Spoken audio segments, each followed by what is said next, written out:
Tonight, Dr. the Honorable Keith Rowley in his final full-length interview as Prime Minister of the Republic of Trinidad and Tobago.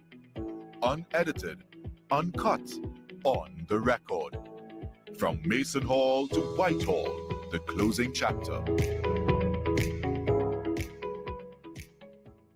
Good evening, members of the media. Welcome to Whitehall. I can't recall having had you here before, but if there ever was a time that you ought to be here, it's today. I'm particularly pleased that you've accepted the request to come and have a conversation with me as an outgoing Prime Minister. I think we share a lot in common, and this is an opportunity for us to talk about the things that we want to talk about. So I'm very pleased that you're here, and I look forward to us having quite an interesting conversation on the record. Well, on behalf of my colleagues and myself, thank you very much, Prime Minister, for this opportunity. And we do have a lot we'd like to discuss, so I just want to get straight into it. And it'd be remiss of me not to start with crime, which I'm sure is not surprising to you. But you're leaving in a couple of days. But you're leaving in a time where we are in a state of emergency with over 70 murders. You would have presided over the country during some record high murder rates, some of the bloodiest we've ever had.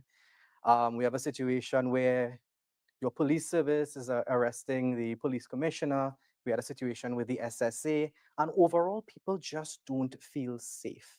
It seems like kind of a downright mess. And the question I have for you, Prime Minister, would you say you're leaving this office having failed us on crime? No, I wouldn't use the word fail. I would say that we have been challenged before I came to this office. We have been challenged throughout the period. And as I leave, the challenge continues. But it's not a question of an absence of effort. The crime that we are experiencing and have been experiencing for quite some time, as you would have known, you would have seen me as Prime Minister, moving the conversation away from incidental crime to crime as a public health issue. And while in the political arena, that can be dismissed and say, well, the Prime Minister wears a wrong color suit and didn't have any policy to prevent criminals from conducting crime. The longer we take to accept that crime is a public health issue, the longer it will take for us to ameliorate it. And I wouldn't even say eliminate, because what we are experiencing is a societal behavioral problem, and it does not respect political cycles. We have had a number of initiatives which are called for. Some have been successful, some have not been. We have some serious compartmentalization in authority, and that makes it difficult to do what you would like to do as policy and as executive. We have a lot of restrictions, and I wouldn't go into the details of that. Maybe later in the conversation that might arise, but I am disappointed that we have not been able to do more with respect to the societal behavioral aspect of criminal conduct.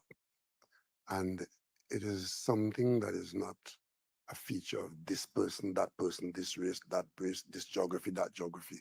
There was a time when it was steel band men and little gangs and with iron bolts and razors. There was a time when it was lava and till. Now it is the entire nation. Tobago, Cejas, Chaguanas, where I don't want to say young people, but some younger members of some younger members of our society are seeing crime in some instances as a way of life. And those are problems that require permanent engagement and even retrospection as to how this is happening. So while as a government and as head of a government, I will take responsibility that we have not pushed it back as far, but we've made some progress. But we have to keep trying to understand the source of it, because there's a bit of a revolving door arrangement with respect to detection and suppression. There's a whole question of the breakdown of the family in some parts of our society, and there's also the commercialization of crime, organized criminal conduct. So these are all its strands. Because I want to be fair to you, right? So crime didn't start overnight. It didn't start in September 2015. But promises were made by yourself and your administration. In 2015, in your manifesto, you promised to do a better job than the People's Partnership, which you call an abject failure, with respect to how they dealt with crime. Then in 2020, you would have said that you all would have made gains in the last 5 years. That would have positioned this country now to finally, genuinely, and meaningfully attack crime. Now, I contend with you, it's gotten worse. But how do you know that if that government was in office, it wouldn't have been far, far worse? Oh, we'll never know. Well, right. So scientifically, you don't know that we have not done better than the last government. Because I tell you what, if I am to look at all that we've done with respect to addressing the issue, I'm sure I will give you a better card, because it requires the use of the resources, the creation of resources. Today, we have 2 offshore patrol vessels in this country with a 28-day endurance. They can go out to sea and stay there for a month. That gives us the opportunity to patrol our borders. Even so, people are still penetrating our border. Suppose we didn't have that. Today, we started out as a government examining the police service with the DO7 report. Remember that? Examining the police service to see what we can do. And some of those things were doable. If you talk to the commissioners of police in the last 5 years, they will tell you that they have been extracting certain parts of that report and fighting. We have, in fact, strengthened a lot of our ability. Look at the external sides of the crime. This government has done far more effectively with the United States in fighting crime with respect to weapons coming from the United States, to the point where the United States have now put federal, in response to us, alongside our CARICOM colleagues, where we were in the leadership, the United States have put certain transmission of weapons from one state to another under federal control. They've put a ZA in place. They've caught and penalized a number of people in response to our initiatives. People who are shipping arms from deep states in the Southwest, from the South, into Trinidad and Tobago. So we have done those things. We have worked with our CARICOM colleagues to get assistance and training and to make sure that our people, are better positioned. What if we hadn't done that? You think it would have been as it is now? It would have been worse. So don't compare us with another government, because that government might have been in office and it could have been far worse. I wasn't comparing, that was in your manifesto. But You made the comparison. Well, I would not run away from any manifesto promise. When you're raising children and they are toddlers, you promise them the best that they can be, best that you can give them. So aiming high is not a fault. Aiming high is not a fault. It's not doing your best. And it's where we have not done our best that I'm concerned about. So the fact that we said we're going to do this at this height and make every effort to get there, if you aim for the clouds and you fall in the treetops, you're better off than never getting off the ground. Are you in a position now, Prime Minister, to say, because you're still head of the National Security Council and so For a little while longer, yes. in terms of the state of emergency, has the government had an assessment of how effective it has been? We've been doing basically daily assessments, right? Because you see, one of the reasons why we've entered into that state of emergency is because some people in the society felt that that was a panacea of some sort, right? Have a state of emergency and you will. And we didn't want to let people feel that there's a solution available and the government is not, especially the police. The police were in the forefront of asking for that, saying that it will allow them to be more active, to be more aggressive against the known criminal element. So you would have seen we had a state of emergency, especially in this particular instance where certain criminal elements were planning, and we had good evidence that they were going to execute particular crimes in particular locations against particular people. So we had a bit of knowledge that we had to stop this. And secondly, now that we've done it, those people who were calling for a state of emergency, I hope that they would have been satisfied that it is not a panacea.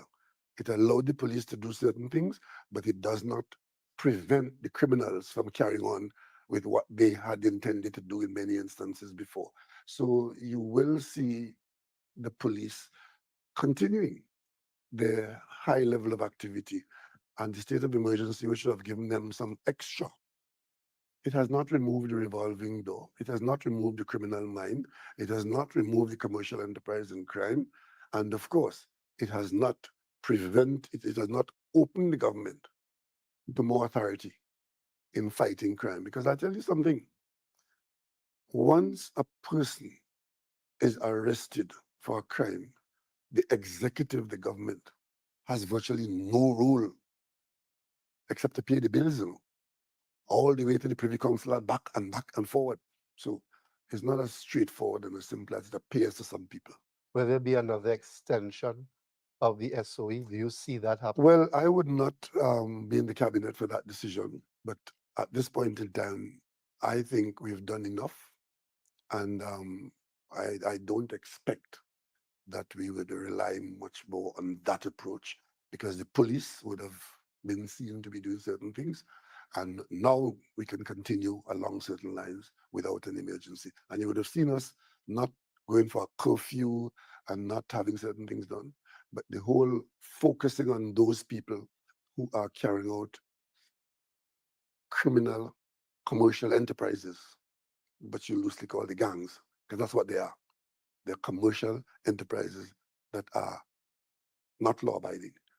We expect that the police will continue and improve their attack on those aspects of the criminal conduct. One quick follow-up, Prime Minister, on that.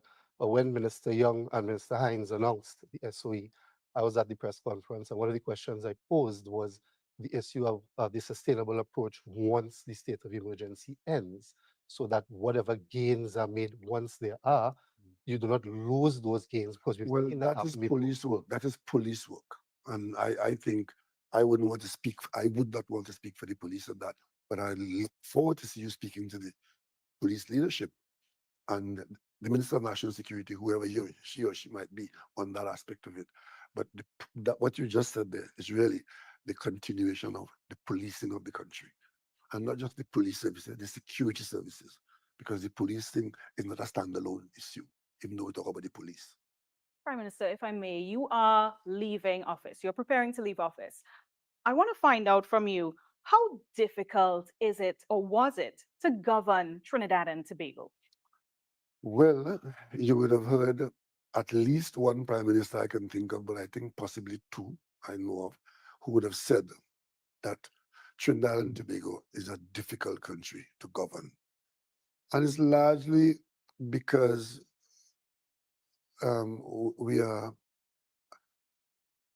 a free people who enjoy significant freedoms. Freedom to even waste your time, freedom to play the fool, freedom to make good when you can do better. For example, we have a lot of state support in Trinidad and Tobago, and the population doesn't really appreciate that. The state carries a lot of responsibility for the citizenry. In some countries, developed countries, and you go to developed countries in Europe, there are certain facilities that are available here that are not available there. For example, medical services. You go to the United States, you are responsible for your health care. In Trinidad and Tobago, you crazy? You're free to go and climb a tree and break a branch and break your hand and go to the hospital and conduct $1 million in surgery and walk out complaining about the doctor. Trinidad and Tobago, you send your children to school from preschool, what we call it, ECC. ACC. Yeah. Isn't it free? You go ask any of your cousins in America how expensive it is to look after a toddler at that stage of life. So we are very free, and we're free to criticize, to comment, and therefore we pull in very many directions. And I haven't even mentioned our differences of religion, of ethnicity, of geography, and they all play a role.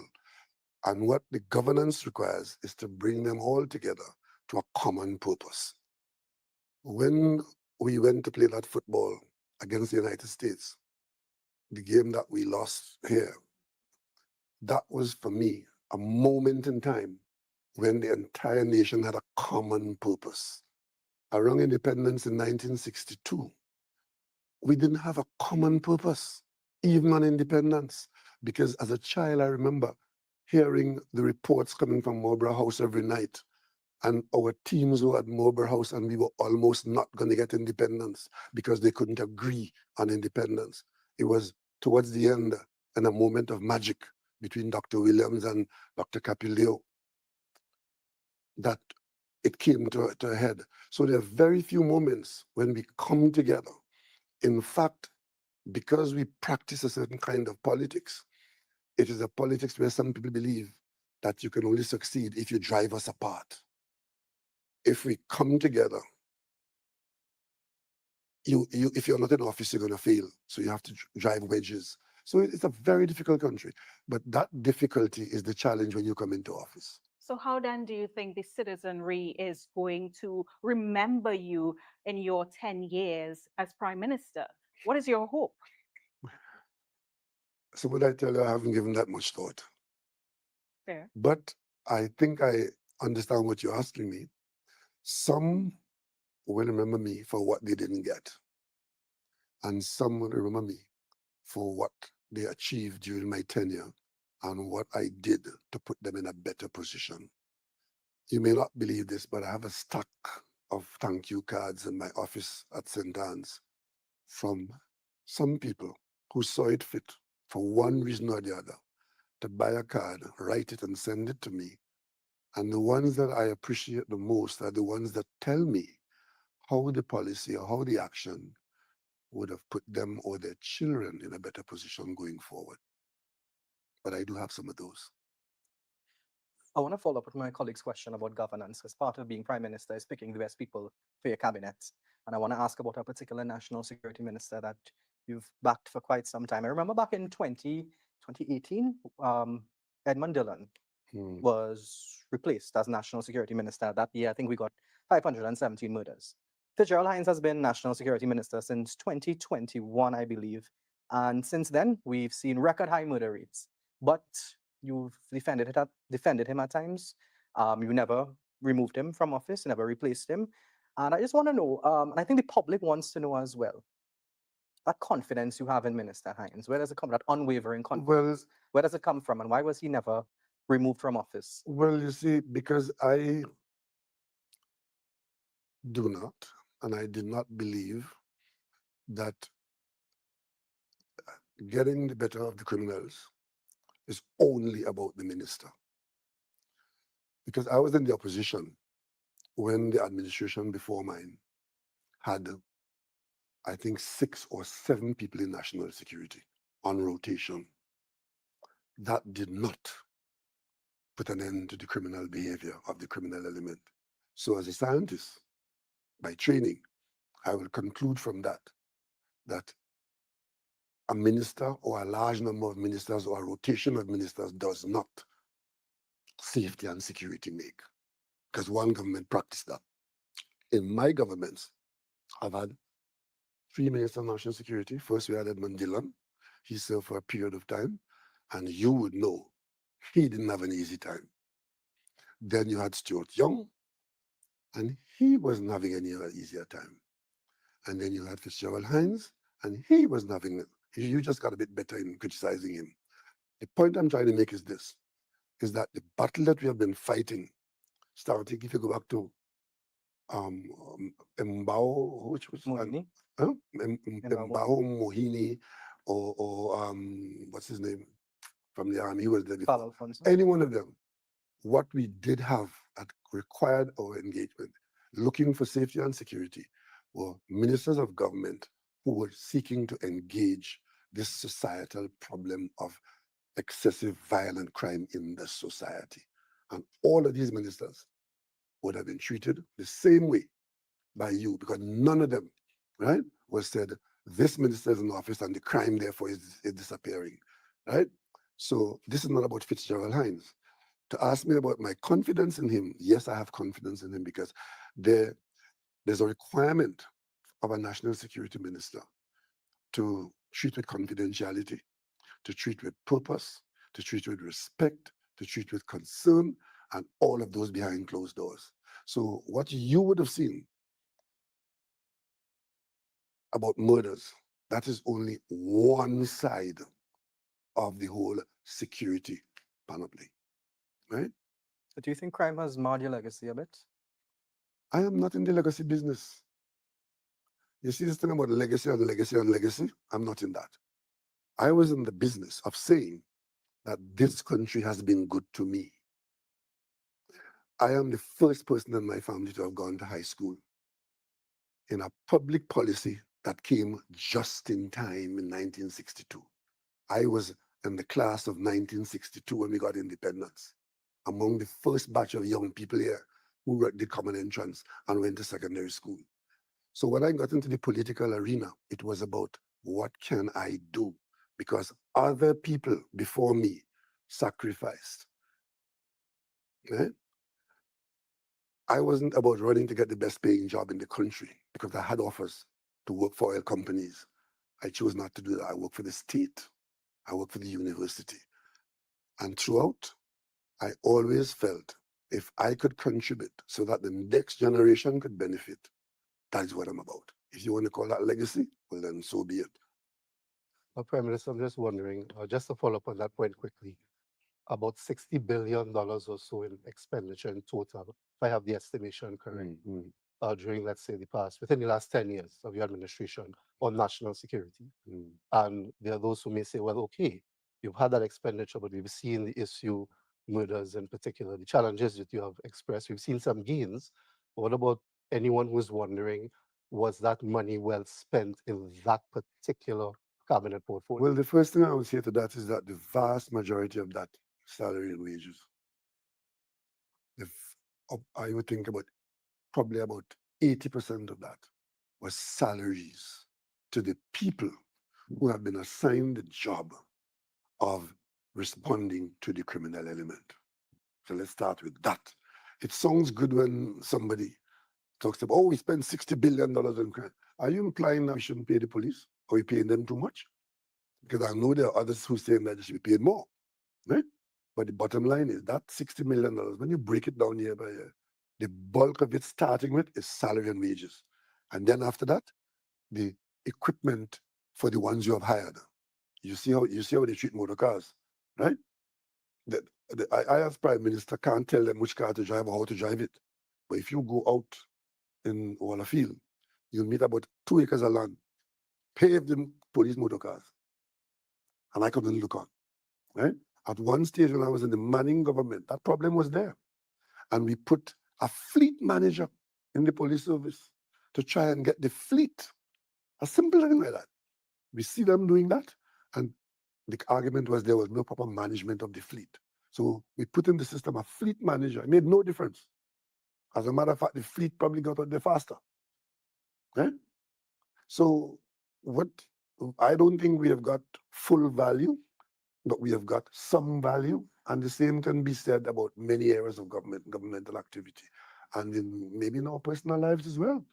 I mean, if you add up the salary you've been earning for the last 20 years, you earn a lot of money. Question is, can you not look back and say, every cent that I've earned, I can account for and I've spent it wisely to the penny? I'm sure there were days when you might have had second thoughts that you didn't spend your salary very well. The difference, Prime Minister, is that I am not the person who is in charge It's of the same principle.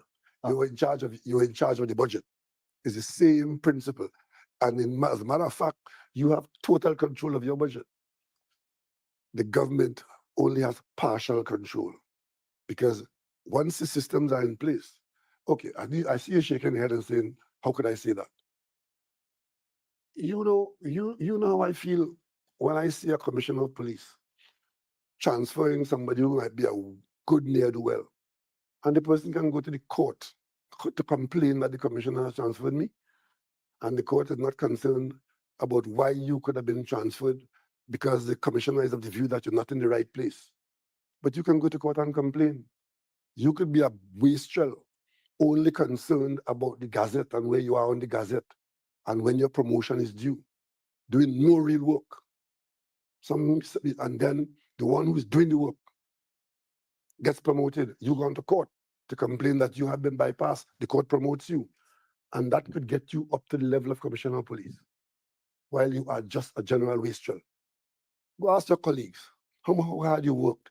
So it's not a system that is even and balanced.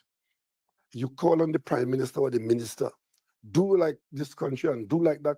In Trinidad and Tobago, the executive have precious little control over certain aspects of governmental administration. The mayor of New York, if he doesn't like the numbers that you're giving him on the crime, you call in the commissioner of police and fire him on the spot. The commissioner of police in New York calls a lieutenant in and said, I've seen you've done so and so, I've heard you've done so and so, give me your badge. Right? That's what he's done. But here, you have to go through hoops of fire and rivers of hell to try to get somebody to do the job that they're being paid to do. And I come to a point of the inappropriateness of the management of this country by service commissions. Because the authority to manage these people are in the service commissions. And we somehow believe that we got it in 1962. It's part of our constitution, but for heaven's sake, it's not working. You're not getting proper management arrangements with this antiquated service commission system, but it's never going to change because the politicians don't want it to change. Because unless you have, and only very few times, as a matter of fact, that you've had the kind of majority in the parliament for a party or a government to change the service commissions. And I'm not here talking only with the police service. I'm talking about the civil service. I'm talking about the teaching service. We in the 21st century should by now have had modern management systems. What we have is an anachronistic obsolescence from 1962, which we are protecting with our lives. But isn't the point of the Service Commission to protect from political interference? And why you think management is political interference? That is the fear. And I take you back to Mowbray in People don't 1962. trust their politicians. Go back in 1962 when we almost didn't get independence. It was precisely because of that concern that there would be political control and political interference flavored with a fear that that interference and that control and that bias would have been racial. That is what it was. But that was 1962. That was a justifiable fear. We have been living and running our affairs now for all these years, but we have not been making the adjustments to modernize our systems. I don't think people trust that in the hands of their politicians. I mean, Well, then there's a price you pay for that. If you hire me to run your affairs, but you don't trust me to run your affairs, you got a real problem, you know. Because I tell you something, the only people in the country who the population has any control over is the politicians. You ever thought of that? The only people in the country under our system that the population has any control over are the politicians who you can vote out every 60 months or less. You have had, you know who the permanent secretary in finance is? I know the last one. I know Mr. Danpo. I don't know after that. When things don't go right in sport, you know who's running the Ministry of Sport beside the minister? Because you know all the ministers and you hold all them responsible. But if you are so afraid of them having authority, and it has gone to the point now where even in the parliament, when you bring laws in the parliament, as long as in that bill it says the minister shall, nobody in the opposition wants that. Take it out, take it out, take it out. You can't give the minister responsibility. Let me explain how that works. We wanted to build a sandals project in Tobago. The government was driving it because the government wanted Tobago to have that as an economic boost. So the government is driving it. We had it going, everything was at the table to go. We have to go through a long period of approvals, all well and good. But if the system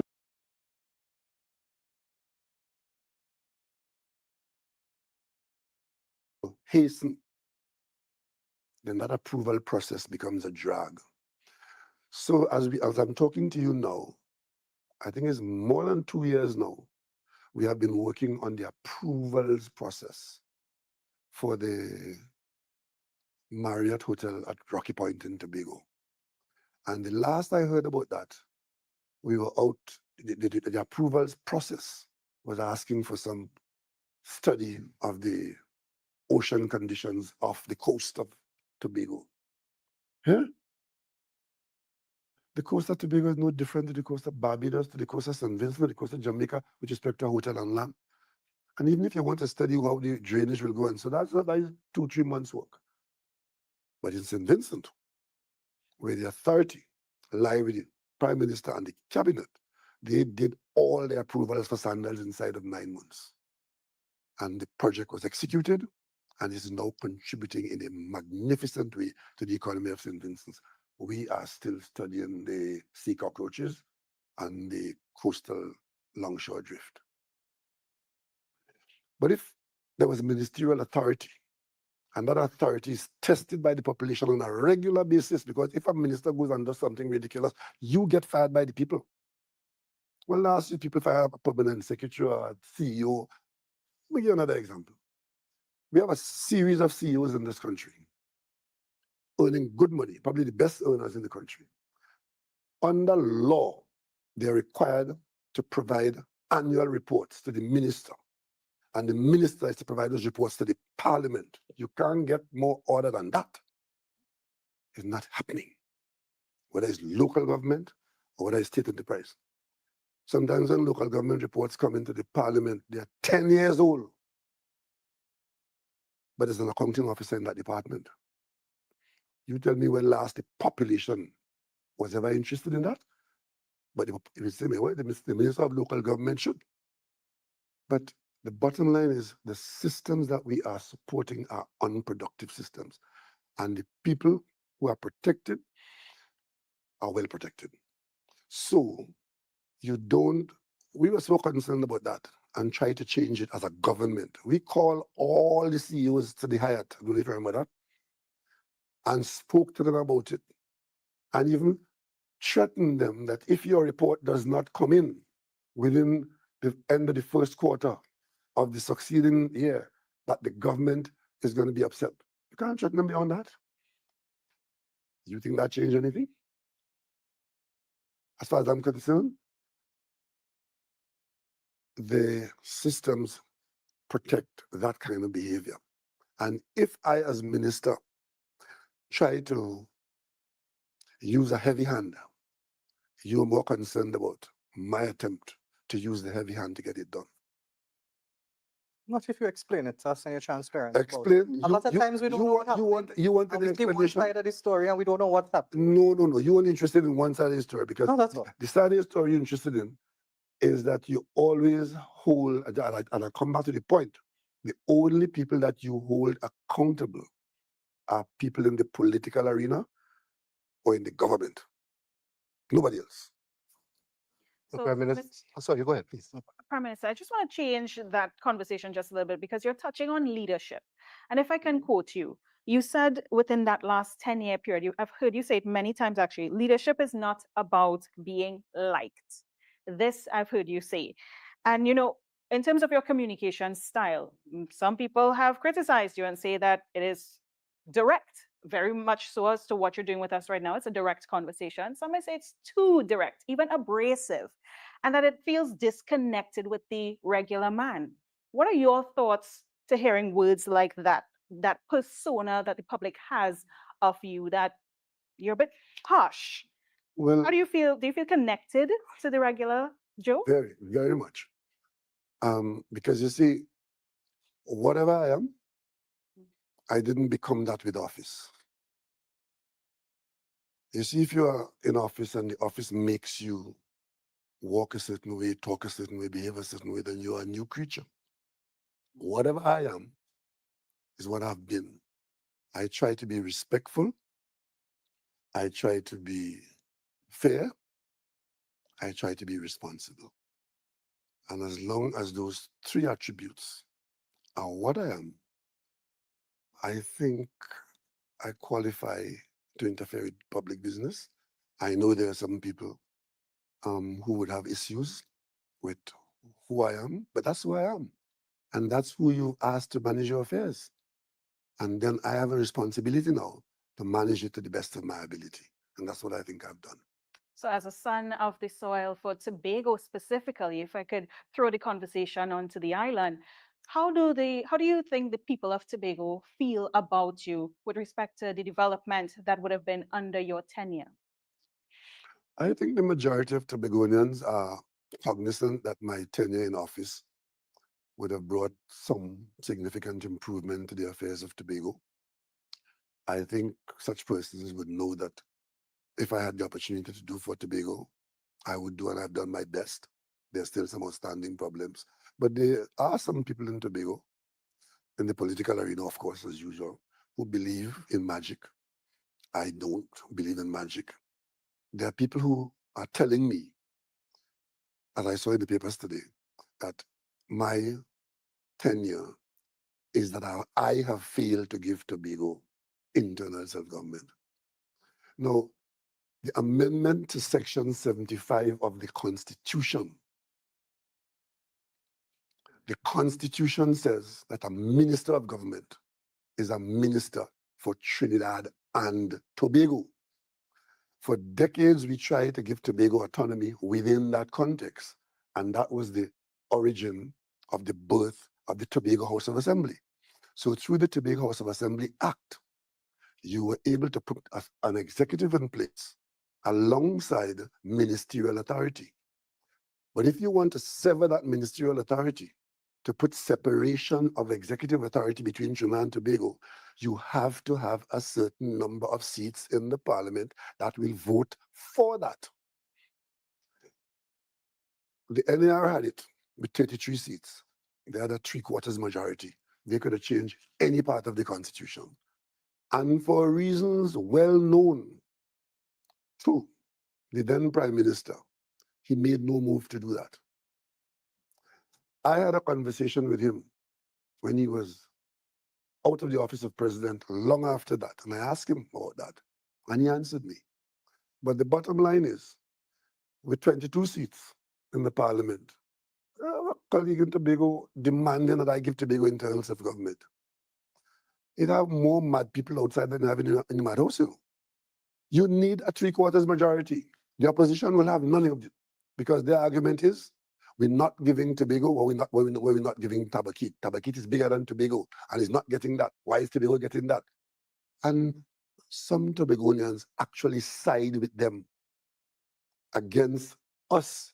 But I tell you finally, the PNM is the only political party that went to a convention, and at a convention received a motion by acclamation that Tobago should get internal self-government. We are committed to that, but we never had the number of seats in the parliament to make that, to cut that umbilical cord of a minister of government, to give Tobago that separate autonomy that they're talking about, which one believes is what they're talking about when they say internal self-government or autonomy. But as long as we have the Tobago House of Assembly with what the Act gives, and the Act was amended under the second Robinson government, again alongside the UNC, and there is some significant executive. In my tenure, I try to go a little further with what we had available. We made the offer. It was turned down because with their support, we might have been able to persuade other people. But if while we are offering it with all our support, our 22 seats are voting for it, more autonomy, more responsibility, more money, more this, and you say no, unless I get the golden fleece that you can't describe. So basically, come back to answer your question. I'm quite happy with my Tobagans. I'm quite happy in Tobago. And as my good friend says, my navel string is buried in Tobago. And I've never drifted away from that. I maintain a home in Tobago. I have my family in Tobago. I have my friends in Tobago. I have my schoolmates in Tobago. And I also have a number of political magic men talking foolishness about giving them internal self-government when we don't have the authority in the parliament to do so. 22 seats cannot do it. You need a 3/4 majority, right? As you Prime mentioned, Minister, sorry. I was just wondering, right? Because during your tenure, you did have the situation where your party suffered a defeat in a Tobago House of Assembly election. And I'm wondering, One defeat. But during my tenure. Junior, The entire but, Junior ten. but during my lifetime, we had a lot of that. Yeah, but we're talking, but this My ten- interview is about your tenure Okay. as Prime Minister. Mm. And I'm wondering, are there any particular lessons you, the government you lead, would have learned in terms of what you would have gotten from that election result in Tobago in terms of the context of the governance of Tobago? I think the governance of Tobago is not as difficult as the governance of Trinidad and Tobago. One is a smaller unit, and two, it is not as complex. But because the politics has become so central and so aggressive, the role of the THA has drifted away from what I think Winston Murray and the early A&R Robinson would have advocated, to now too much reliance on the government for 10 days and morning walk and that sort of thing, which seems to be the only thing that they're interested in. Tobago could be a pilot project for the rest of the nation, as it has been with the THA. And in education, in sport, in environment, in a number of things, in health, Tobago could be that. And in many ways, Tobago is that. And we should try to preserve that. And the governance of Tobago would depend on who is setting the narrative. Because I think under Lennox Dinoon, I was in the opposition when he was there. I think Tobago did very well. Jeff Davidson, Orville London, and to a lesser extent, those who came after. But we have to be careful that we don't go down a road. And that is why, if I am to be frank with you, I am very disappointed in the way this particular administration has behaved. Because, as you say, under my tenure, I went out of my way from day one to try to be a cooperating prime minister with Tobago. And when the 6-6 result came in, I went to Tobago as prime minister. I called them together. I sat with them at the Magdalena, and I said to them, see if you all could work out something. Whatever you all work out, the central government will back you and will try to assist you. They could not come to an agreement. They said, we need to do something. The next thing we know, they were fighting over it. I stayed out, because if you go too far in, then you become a nuisance. We went to the polls. There was a 14-1 defeat for the PNM. What did I do? I took, I think, 8 ministers to Tobago, because I saw a group of young people with absolutely no experience in charge of Tobago, with no opposition, except the PNM 1 seat inside. I took a group of ministers, Attorney General, Minister of Finance, Minister of Tourism, and I sat them down at the Prime Minister's residence, and we discussed educationally for their benefit. And there were instances when I would intervene with the Minister of Finance, to help out and so on. And the next thing I know, I hear there's a special session of the assembly during the recess. Of course, I'm keen to know, well, what they're about, only to discover that the chief secretary found some madman in the road, call a special session of the assembly to go and lie on me, saying that I am in league with my lawyer, Gilbert Peterson, and the Commissioner of Police, Earl Christopher, and we have done all these underhandings to overthrow his government. And it was a classic case, as we say in Tobago. You who do good for Jumbe, you Jumbe frightened. This is a man who is going out of my way on the opposite side of the political spectrum to ensure that Tobago gets the best from my tenure at central government. Did that. And up to now, I am still trying to figure out what manner of man could have done something like that. But it didn't affect how I functioned for Tobago and with Tobago. And I am quite happy with how I have been able to ensure that Tobago gets what Tobago deserved under my tenure. Dr. Rowley, you're leaving as Prime Minister on March 16th. How long are you holding on as political leader of the PNM? You are a PNM? Hmm? You are a PNM? If you have a form, you could float it my way. I would send Is there a fee? I will send Is- $5. I'm gonna send you a form. That's a good question, because what we are experiencing now is that something that you haven't experienced before.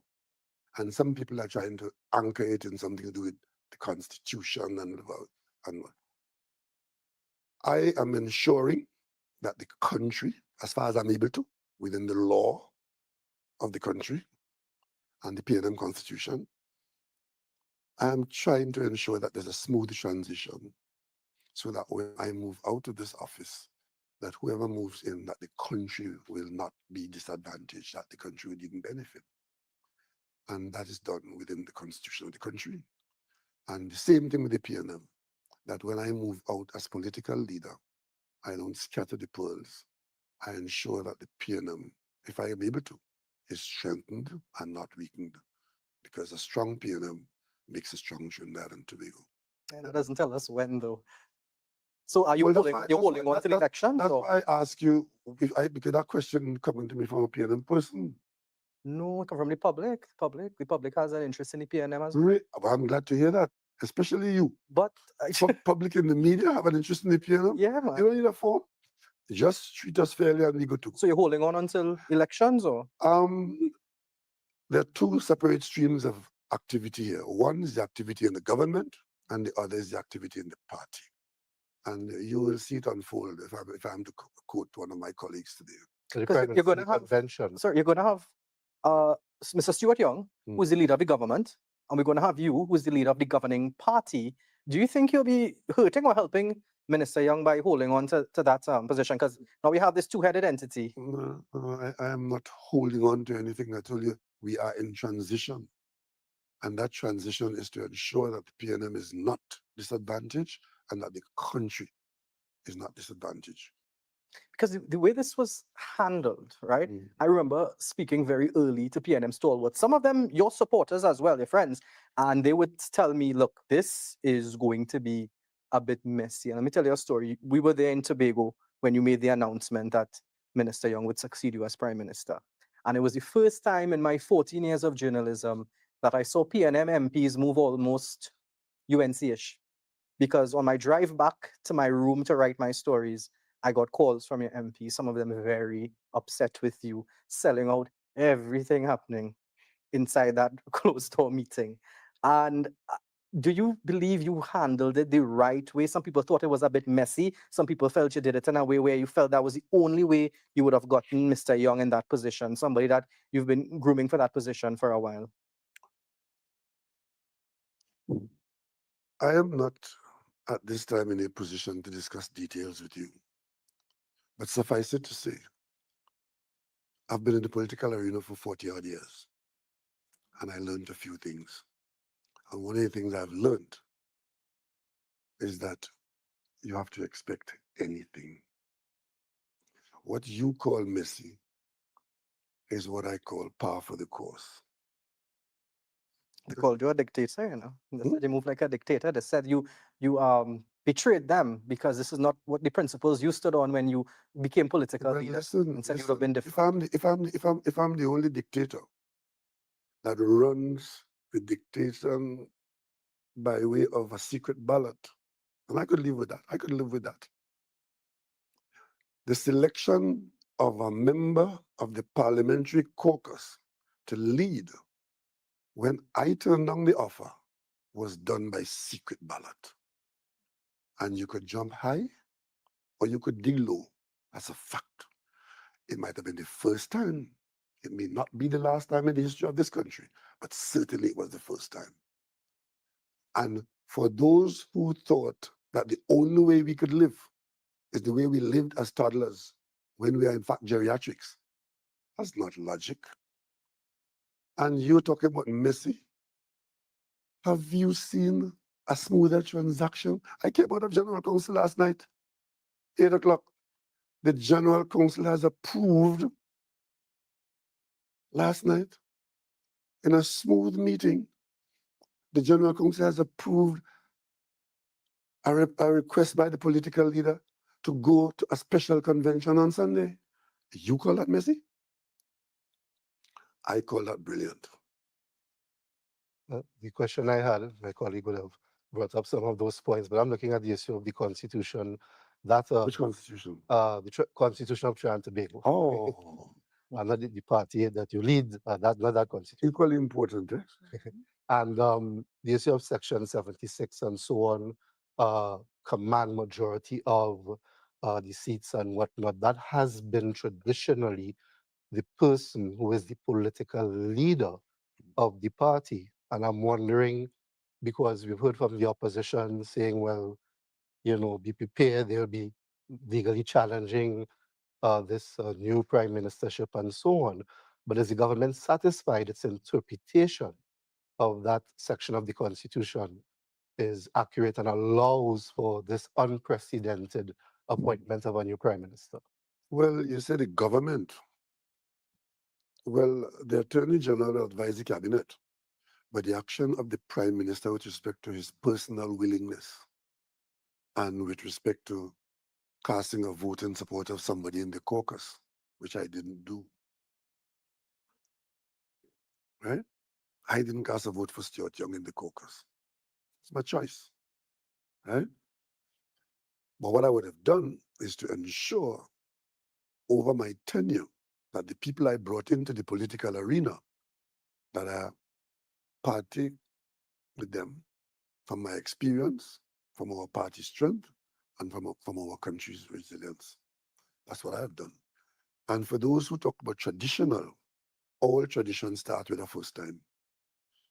And how do you know that first time is the only time and the only way? And for those who you mentioned about going to the court, when will you all learn that those people believe that the court is part of their political effort? I was there when the 1818, I, at the request of the General Council of the PNM, accompanied Mr. Manning down to the Holiday Inn to meet with Basdio Pandey and his team in the 1818. And I was there seeing certain persons telling Basdio Pandey that he has to be appointed. There's no way the president can't appoint him as prime minister because he was the incumbent. And as a result of giving Pandey that advice, Pandey agreed with Patrick Manning that we will let the president make the call. And what did the president do? That advisor is still there. Right? I was there when we won the election in 2015. And the Election and Boundaries Commission had given extra time because of the rainy weather across the board. Sarah Baratara was won by them by 1,000 votes or something like that. We won San Fernando by 3,000 votes, La Joqueta by 2,000 votes. They went to the court. Took us all the way to the appeal court. Lost. Owes the PNM millions of dollars in costs. And up to this day, the PNM cannot collect those costs from these brilliant lawyers because they will not put into the master, right, their report on the case so that the master could assess how many $1 million they owe the PNM. And year after year, they will do that. And by doing that, denying the PNM our costs. And the court encouraging that. It's only about 2 months ago, I had to insist that we send lawyers to the court and say, this must go no further. You come here to tell me now, people who can't manage their own affairs in their own party want to advise the PNM on law about what happens in the PNM, what happens in prime ministership. You would know by now because I've been around quite a while. And I always said to you all young people, I do not advise myself in law. Whether I'm minister, whether I'm prime minister, everything I've done, I've sought sound legal advice because I'm a responsible officer of state. So if you see me doing that, assume that I'm properly advised by law. But my lawyer isn't on any platform talking foolishness. My lawyer advises me quietly, and to the extent that the government is involved, I presume that the government is being properly advised, and so the president. We have a country with structures. You go drink a rum and go on a platform and shouting, wheelie, wheelie, wheelie. That is not how the country is to be run. And that kind of behavior has been the characteristic of this individual. And I'm surprised you all take us seriously all the time. Well, Prime It's Minister, it's not part of my thought process. Have you gone to any lawyer, and I don't mean any university lecturer who think he's a lawyer, have you gone to any serious senior counsel and asked that senior counsel what is being said here or what is required here? Why are you all taking advice from people either they're not a lawyer and professing that they understand the Constitution, or one who every single opportunity to divide the country or to make money or to go to the courthouse and talk foolishness, that's where you're all running. Well, Have you asked a senior counsel about this matter? Who's a proper senior counsel? Anyone who started by first being a lawyer. Tell me one. Who's a proper senior counsel? I don't mind, you know. Always looking for more, you know, expert. When you get into trouble, you know exactly who to go to. well, Prime Minister, you know, clearly you have had over your tenure a very interesting relationship with the opposition. Very much so. Mm. Has there ever been a moment where there was cooperation that you can recall fondly with the opposition? Yes. When Nelson Mandela died, and you can't get better than that. I have the picture. I went to Pretoria as opposition leader with the Prime Minister. And I'll tell you about that picture. When we got there, we stayed in separate hotels. She as Prime Minister, as opposition leader. There was a viewing of the body that was organized. We were all in this big room, kings, sheik, Prime Minister, opposition leader, low down on the list, right? And they were taking them in order of your rank. So a guy came into the room, all the kings, and then the kings and queens and whoever went out. Then all presidents, and then all prime ministers. And the Prime Minister of Trinidad said to me, "Come with me."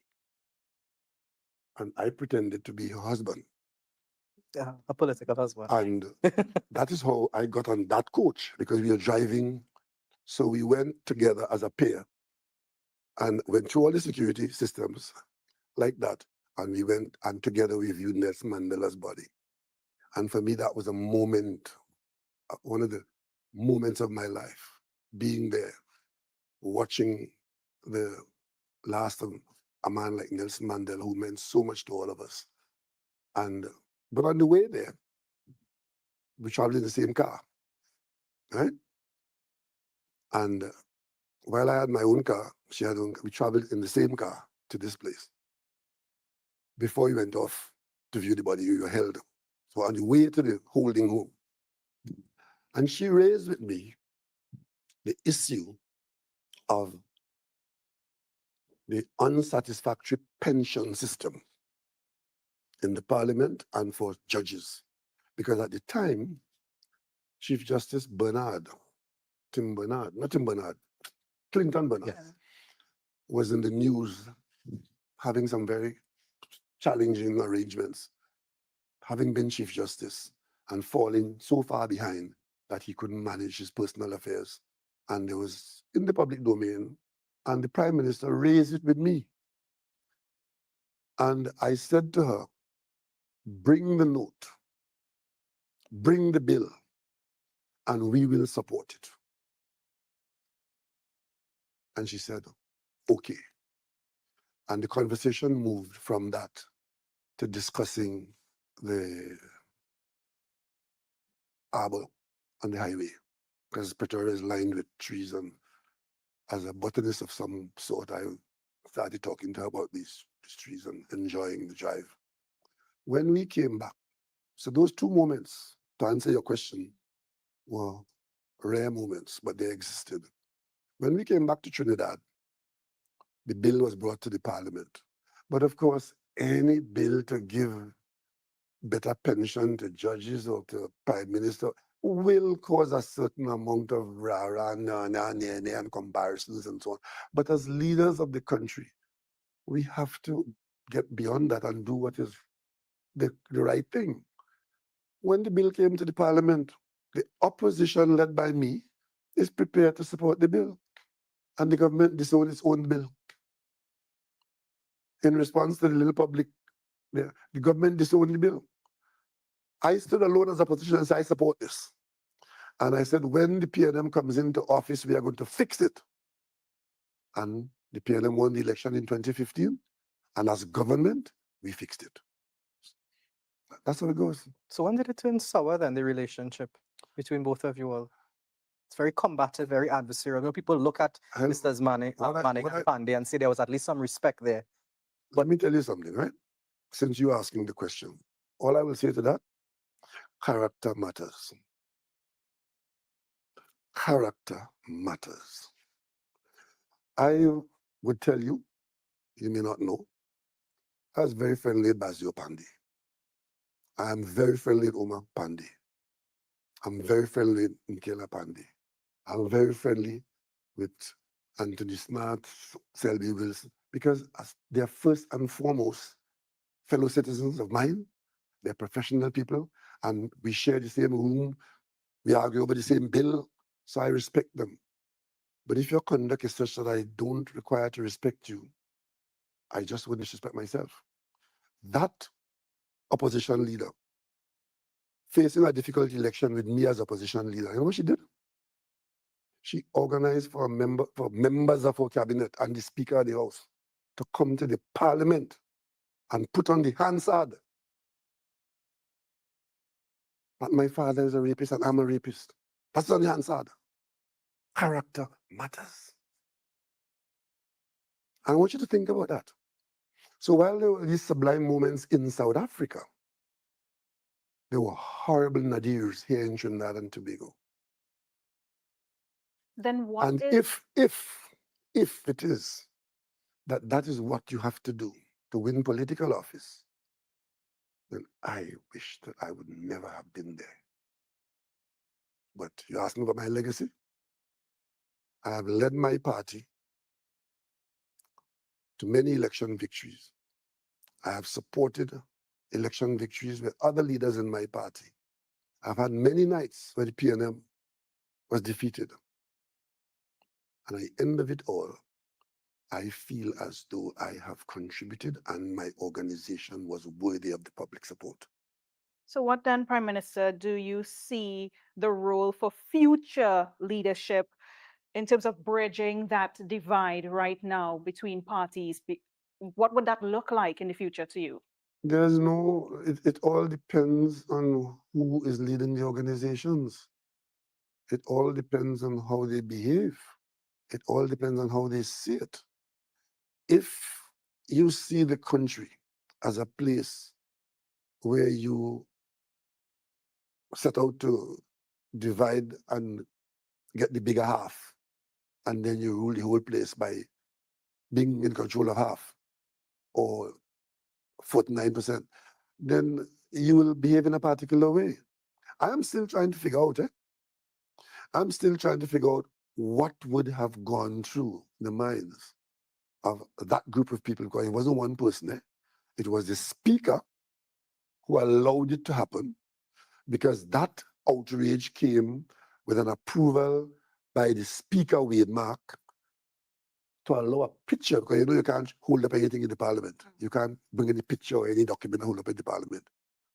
He allowed them to photograph a house, probably a huge picture like this, like, so that the speaker could point the what's her name?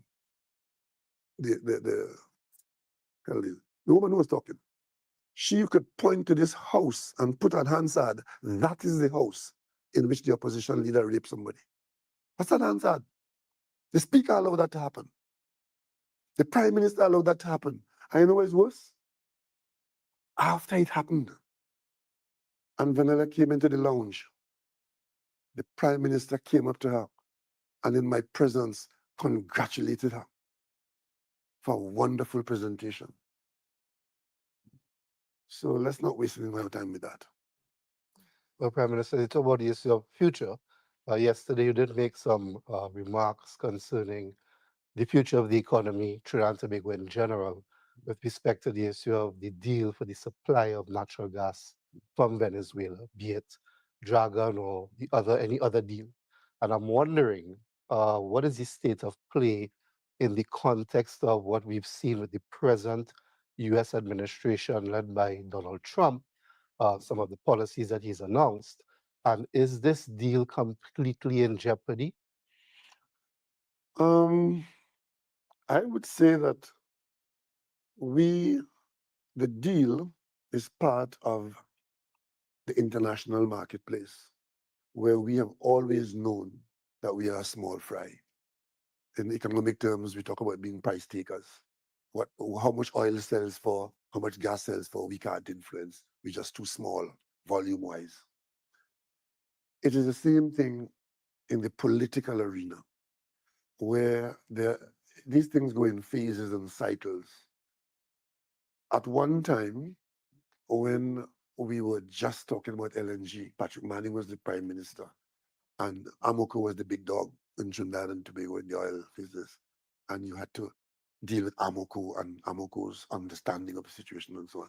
And well, then at that time, the US government was not a factor in the geopolitics. Venezuela was not a pariah as it's being trying to be made out now. So that's how it went, and we succeeded doing that. Then, of course, later on, things change in the United States, presidency change. When the presidency changes in the United States, it usually is a shifting of the pendulum. And it's usually, they have a term limit of 2 terms, and usually sometimes a president will get 2 terms, and then the other party comes in, and then the pendulum shifts. How far that pendulum shifts is another story. But the sound of the bell affects us here because it's our market. And then now, we're seeing a return to a kind of policy, you know, the Monroe Doctrine. When Monroe was president, President Monroe gave his name to the Monroe Doctrine, where a US president saw the region in a particular way. And then for years, the US didn't behave like that. You have another president now who is very much in that mold, and we are going to be affected. So I can't tell you yes or no. What I do know is that every opening that was available for us to put ourselves in a position of some positive, we have the opportunity. And also, we're always aware that it's not cast in stone, but if you have a ticket, you have a chance. We have a ticket with the Venezuelan gas field. We have a ticket with the OFAC license. We have a ticket with being on good terms with the government of Venezuela. We have a ticket on being on good terms with our major trading partner, the United States government. What more can we expect? Well, let's say we don't have a winning ticket. Yesterday you would have. You don't know. No, I know that. I know that. But yesterday, you don't know that. but we have to prepare, right? So yesterday, no, you would have stressed. wait. Mhm.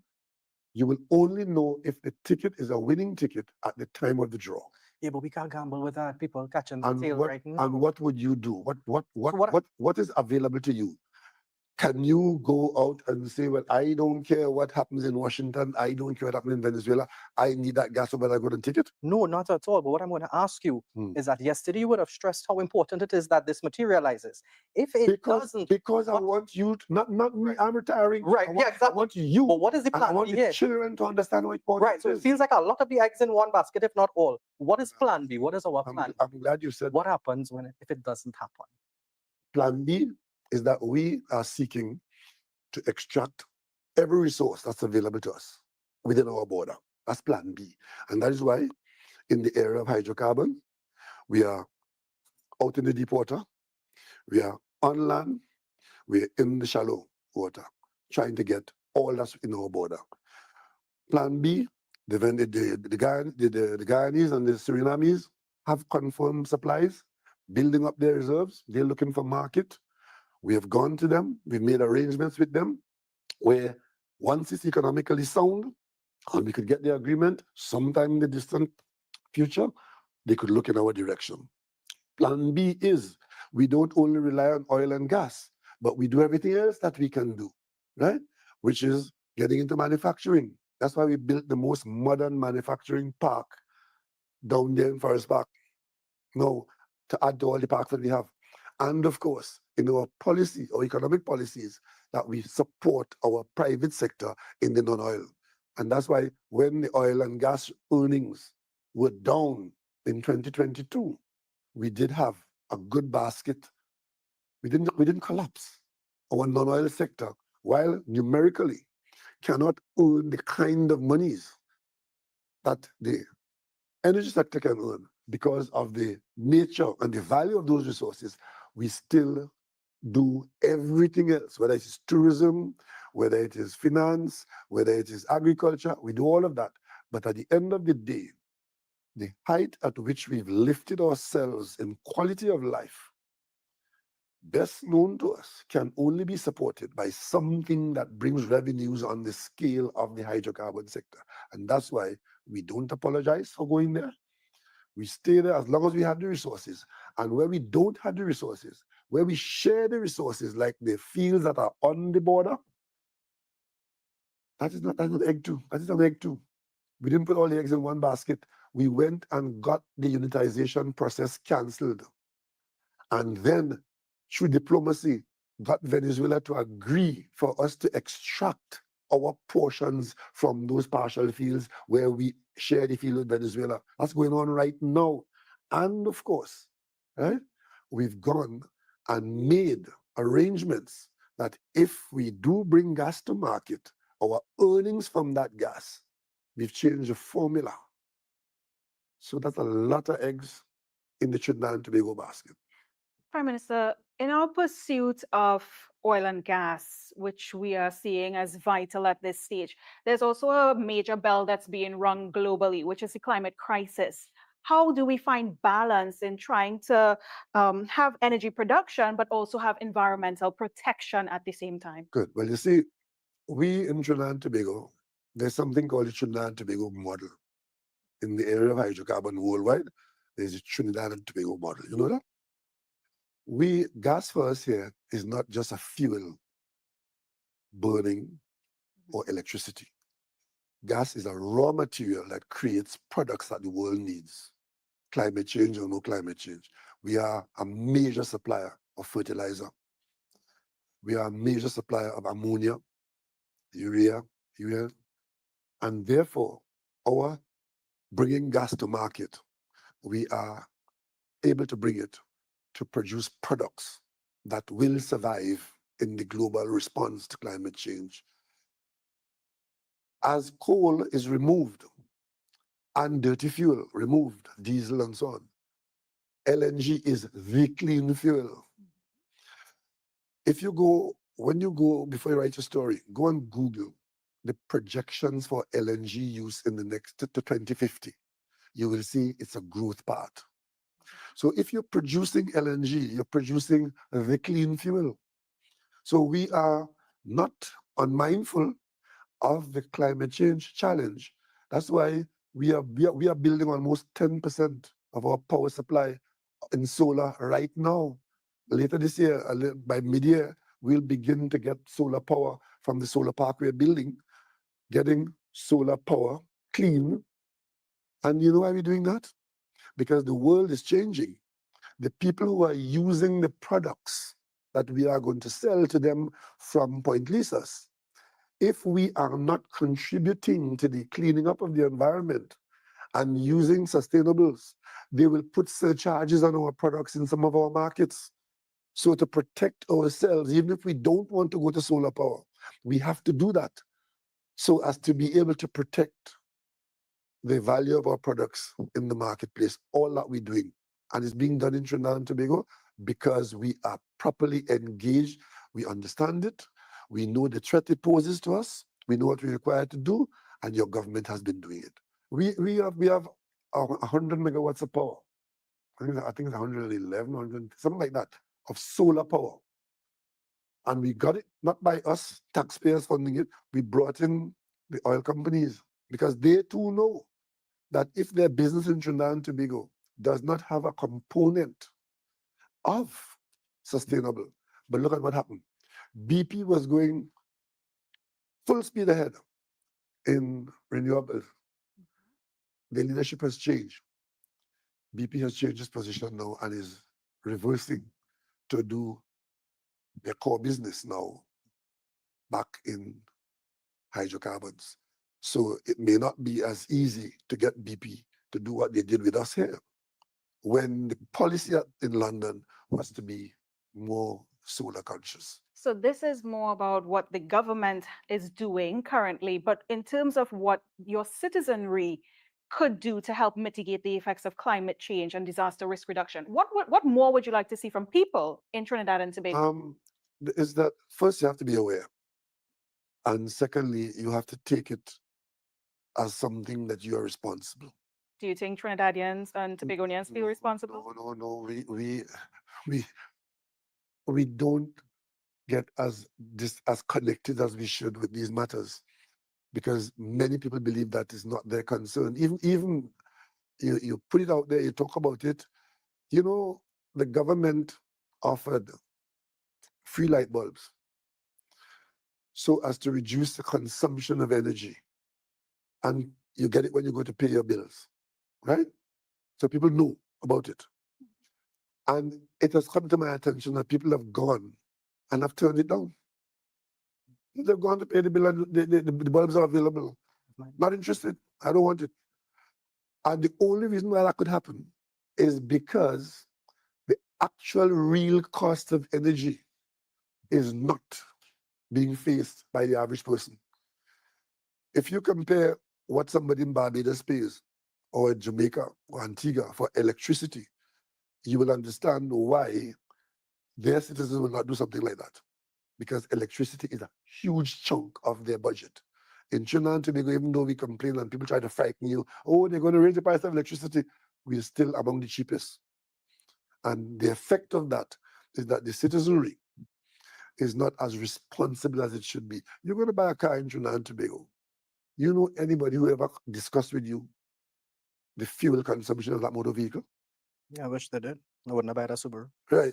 but there are other countries, I mean, where the cost of the vehicle and the type of vehicle, the first thing you want to know about is the fuel consumption, because the fuel is heavily taxed.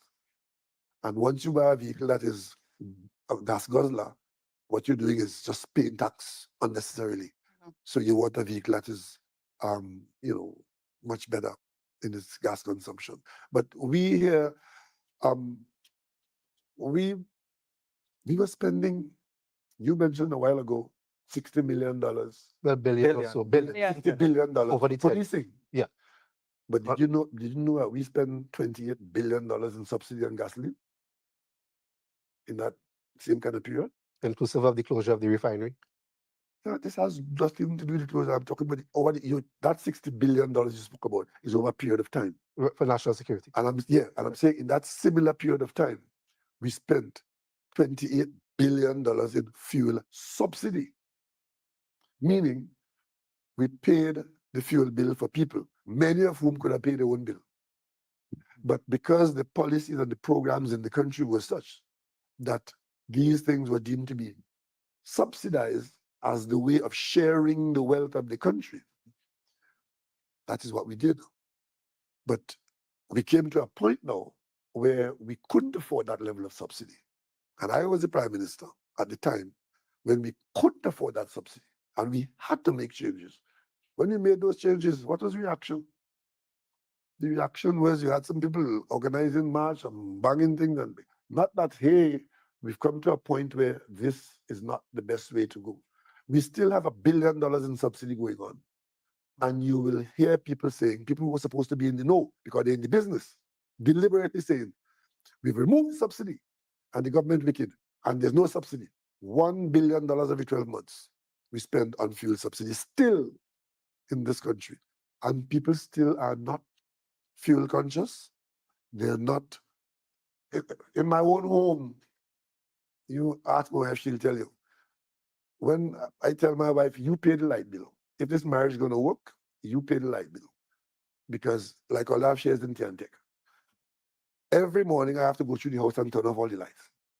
Because they will turn it on and they're gone. And they wouldn't turn it off. And if I don't turn it off, it burn the whole day.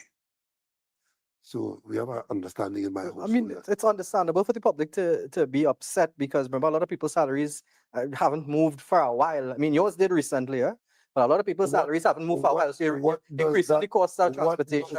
I'm just saying, you have to understand people as well. About the being energy efficient. But there needs to be some empathy, Prime Minister, some empathy. I know you didn't call it earlier when Sigoni asked you about your list of qualities, but there needs to be some empathy, sir. What are you accusing me about? Not having empathy? Is that You what cross you're like saying? that sometimes.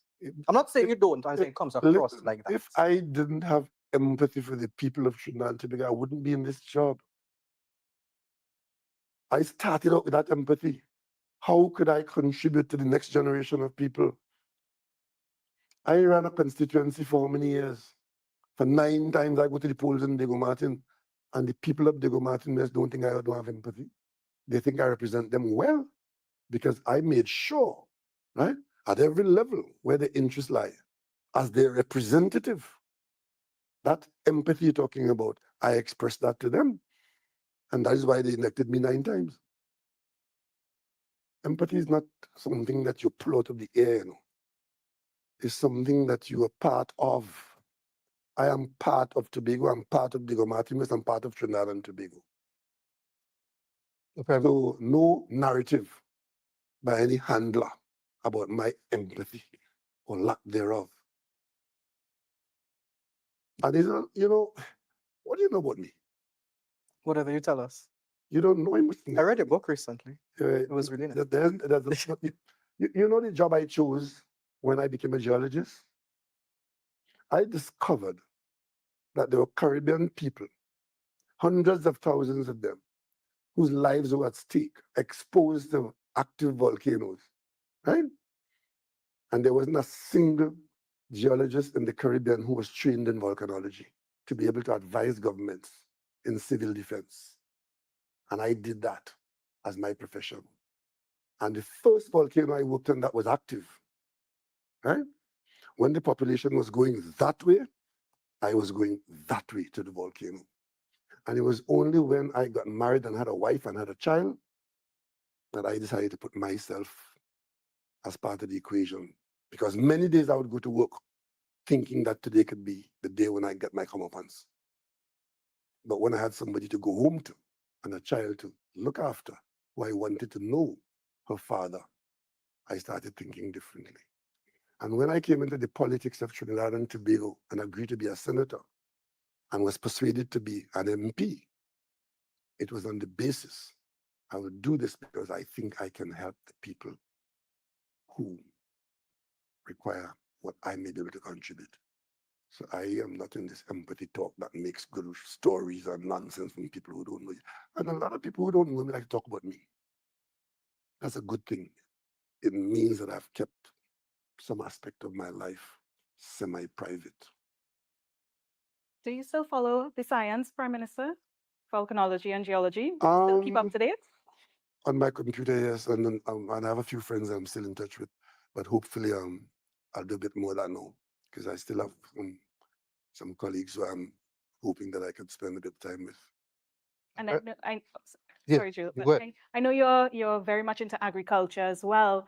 Is that where you're headed next, Prime Minister? Are you heading to your farm or your cultivated land? And Yeah, but I never left it, so it's not like going to it. I grew up in that, right? I grew up with a grandmother who had a flower garden that had every possible plant, and I was the gardener, and I loved plants and animals as well. But I got to know the beauty of growing things, and that's why when I went to high school, I chose to do botany. I went to university, I did botany at university because it's me, that's me. I like to plant things, I like to grow things.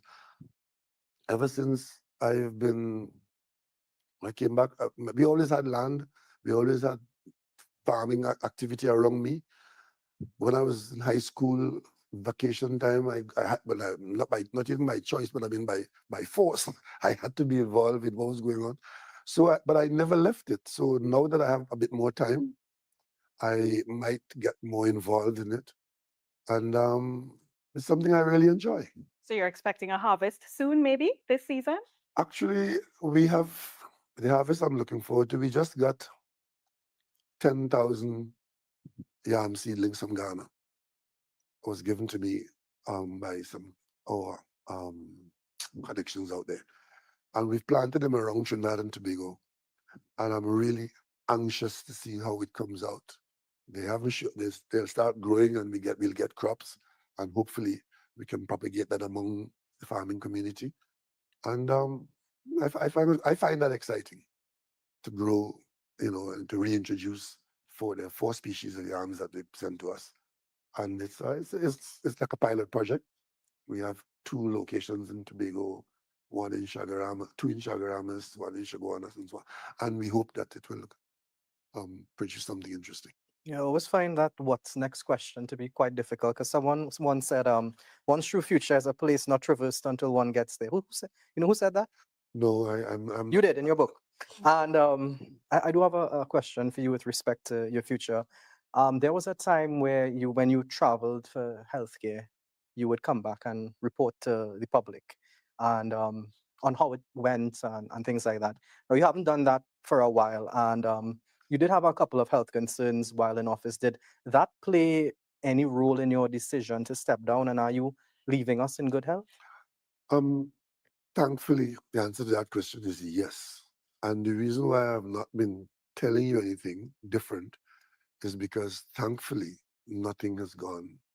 The last issue I had was when I had stents put in. Mhm. I had some discomfort. I knew by my normal annual examination that I was building up some plaque in an artery. And over a period of years, it got to the point where I was told that now this is now concerning, and you may want to, when you go home, go to your local doctor. Because I go to local doctors and foreign doctors, and they said when the plaque got to a certain level, that year's report was, we think we need to look at this now because it's built up to a level. And I hadn't yet gone to the local doctor, right? And I was out on the golf course one day, and I started feeling a discomfort. Not bad discomfort, but knowing what the doctor had said to me, I said, look, I'm not taking any chance. And I went straight to Dr. Henry in West Shore. And lo and behold, I required to have stents put in. And you were told that, right? Right. Since that has happened, I can report that I've had nothing else to report because I've been checked. And the last time I had was last September. And I have had, a good bill of health. And that is why I can say to you now, it has played no role. What has played the role? And I think I said this before. It was my intention in 2020 not to continue after 2020. But where we were in 2020 in a pandemic, I felt a responsibility on 2 counts. One, as the engaged prime minister in the middle of a pandemic, I could not just walk away from the country. And secondly, I had brought a lot of young people into politics and into government. And I thought it was going to be unreasonable of me in 2020 to go off to my own comforts and leave them in a pandemic to fight a general election. And on that basis, to the surprise of my wife, I announced that I was continuing to contest in 2020. So when I went home that night, my wife, who is normally very mild-mannered, as you know, said to me, so you're running for election again? And I knew what that meant. So I had to humble myself and said, well, yeah, what I had meant to tell you, but, kind of thing like that. But she handled it very well. But I was pretty sure, as I said on the election night in 2020, you were there, I said, I will not be doing this again. There will not be another night, election night, where I'll be here talking to you about election results. But some people just didn't believe me. Some people didn't think that was possible because politicians don't do that. But I genuinely meant it. And because of that, because I meant that, and because that was my trajectory, I got involved in trying to make sure that when I move on, I don't leave a vacuum behind and I don't leave a mess, as you said, or confusion. So I think it's gone well. And I'm leaving now quite without regrets. maybe if I had to choose a profession today, given how things have gone and how it's not the kind of way it was 25 years ago. But as is it Dale Enoch or Tony Lee? Tony Lee says, this is not 1962, it's not 1972. This is 2025. So I can't really expect it to be what it was. And those of us who are living now, I'm sure when the people who were in your position in radio or in media at 25 years ago or 40 years ago didn't have the same perspective that you have. Maybe when they met Prime Minister, they call him sir. Well, you don't do that. Call you Dr. Rowley all the time.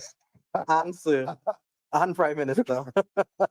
Yes. The Prime Minister, of all of the members of your cabinet, as you talked about this vision you had for retirement and so on, a number, you have your members of cabinet, but you specifically chose Minister Stuart Young above all of them. I tell you, I didn't vote. Mhm. No, I'm just talking about in terms of, it seems as if you had him in mind though. Not At some point you would have seen something. not really. I tell you, people emerge in the political arena. Leadership emerges. When I was in the PNM, coming from a candidate in Tobago West in 1981, and then being a senator in the opposition, nobody is attaching prime ministership to me. Even when I was deputy political leader, I was political leader for 8 years in the PNM. And while one or two persons might have felt that if Manning wasn't there, Rowley might, and I built up a little bit of a following, it wasn't that I was a apparent prime minister. Leadership emerges, especially when situations demand. Right? Winston Churchill didn't become prime minister and national hero in England because he was the biggest war fighter. The circumstances threw up a leader. And in the case of Stuart Young, to answer your question, you may recall when I appointed my first cabinet, Stuart Young was not having his own portfolio. I knew him as a very good lawyer. So I placed him in the office of the Attorney General for a while. I maintained him in the Prime Minister's office, largely on the basis that he was, in fact, a very good lawyer and he would serve well in that city. And he demonstrated certain qualities that propelled him along. Eventually, the very difficult portfolio of national security, your favorite, he was given that portfolio and he did very well there, especially in dealing with people who we had to deal with. If he has a strength, it is his people skills and his dedication. And these things show over time. And then we had this responsibility to rectify and to make new pathways in the energy sector. I said to you earlier, that thing on energy, spotlight on energy. I said to you earlier publicly, as Prime Minister, I am going where the decisions are made. I'm not staying in Trinidad and talking to local Trinidad managers of BP and Shell and so. I'm going to the boardrooms where the decisions are made and I'm going to talk to the people who make the decisions. And I did that in Australia, in The Hague, in Amsterdam, in Houston, in London. And Minister Young was there with me by virtue of being minister in the office of the Prime Minister. And his skills, his dedication, his quality emerged. Not only to me, but to the other people, until it got to the point that I could send him without being there. And the people who he was going to talk to knew that he came from the Prime Minister and that he was highly regarded by the Prime Minister. And that didn't start last week or last month or last year. What I just told you, I could go right back to the very first few months of the government, because one of the things we had to do as a government was to talk to the government of Japan. We met a contract here that is still today costing us billions of dollars in losses. And had we accepted the original form of that contract, the billions would have been multi-billions. I sent Minister Young to Japan from the sovereign state of Trinidad and Tobago, from the office of the Prime Minister, to talk to the authorities in Japan, to tell them that this contract is inimical to the interests of the people of Trinidad and Tobago. And we are friendly nations, and therefore we would expect that the people of Japan would see what we are seeing and would do something about it, as we are requesting. They didn't fix the whole contract, but they agreed to make some significant changes.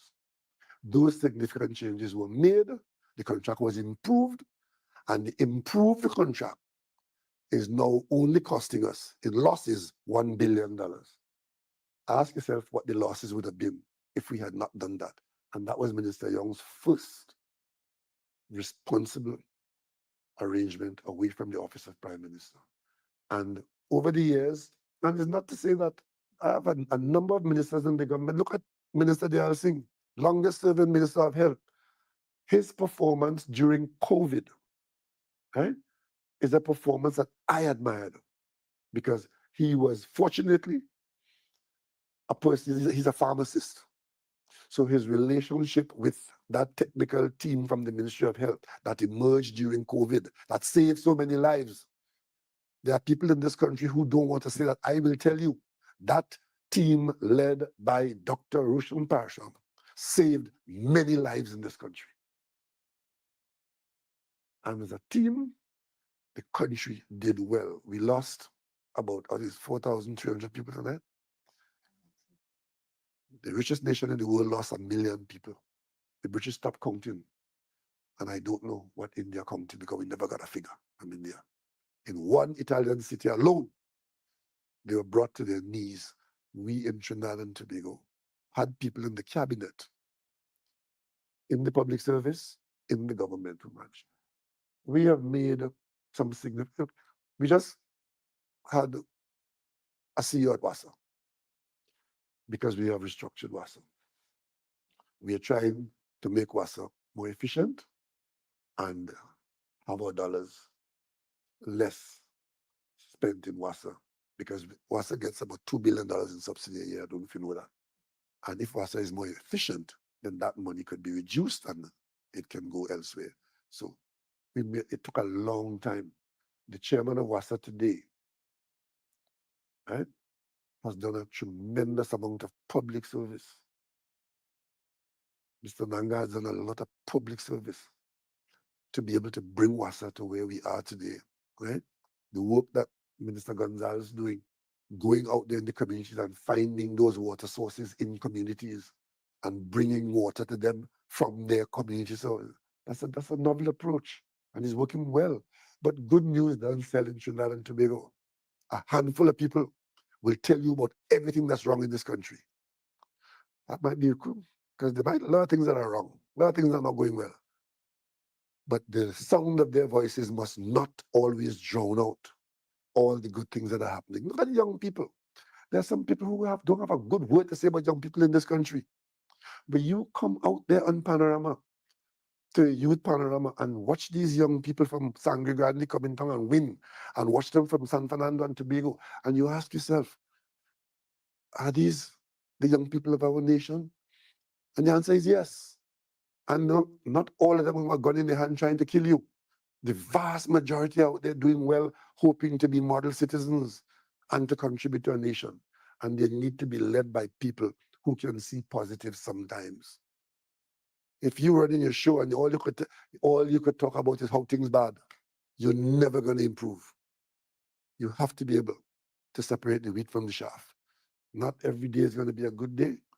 This country is not perfect, but it is one of the best places in the world to live. And that is why people just rush to come here. But unfortunately, many people who are here, and by many I mean a few thousand, I don't mean the vast majority, but it only takes one drop of ink to change the color of the water. One drop of ink. And you have to isolate and cauterize the drop of ink if you want clear water. This country has a good future. And the whole question of leadership is something that needs to be fairly assessed as part of the national conversation, because leadership is not easy. Anybody could follow and not even be noticed. But once you are in a leadership position, you become a target.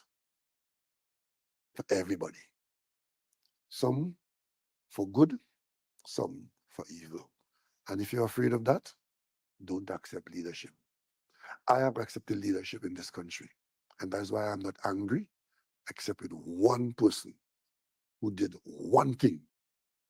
But everything else, I have no regrets.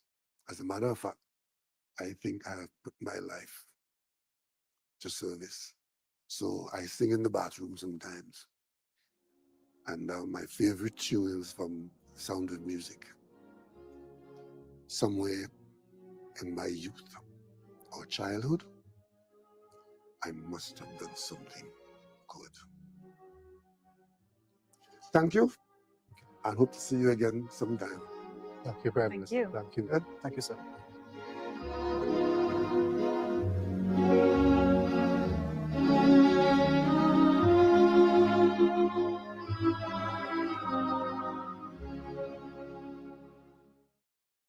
In putting these facilities in place, they are not for any government or any prime minister or for any minister or any particular person, because we subscribe to the fact that whatever we have in this country, every creed and race must find an equal place. And those are the discussions that should be had in Trinidad and Tobago, but unfortunately, they are the ones that are absent from our daily conversations.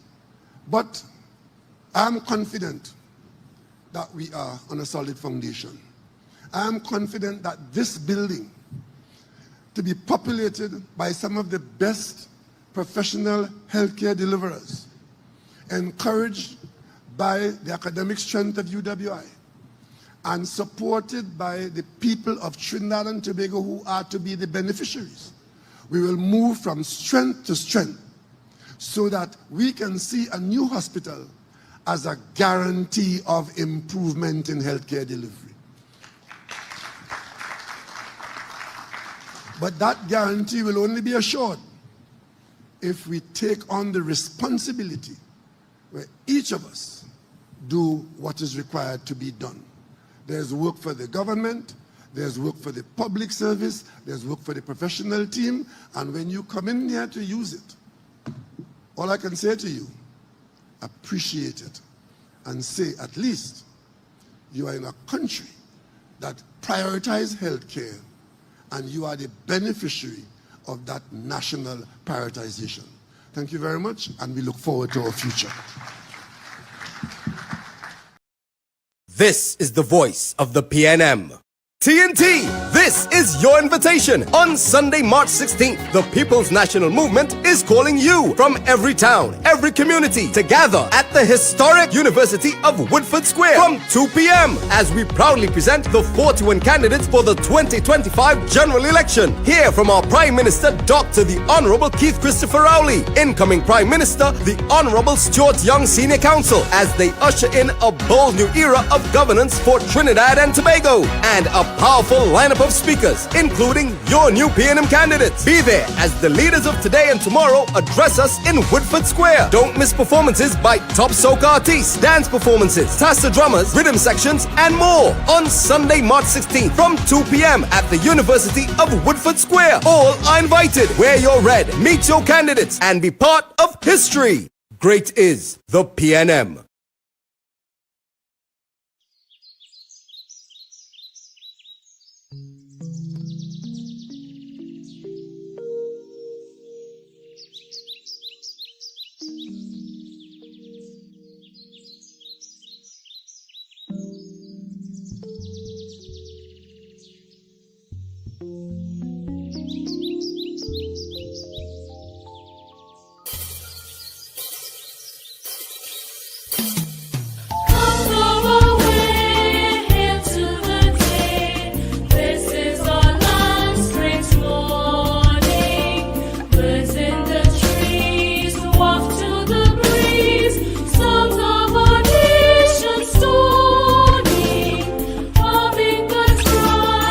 Let your delight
breezes will join the revel. Fireflies bright shine through the night, illumine our Thanksgiving. On this great day, each heart can sing. This is our nation's dawning. Oh, land of endless beauty. We pledge our lives to duty. And from this day, and from this day, and from this day to serve thee.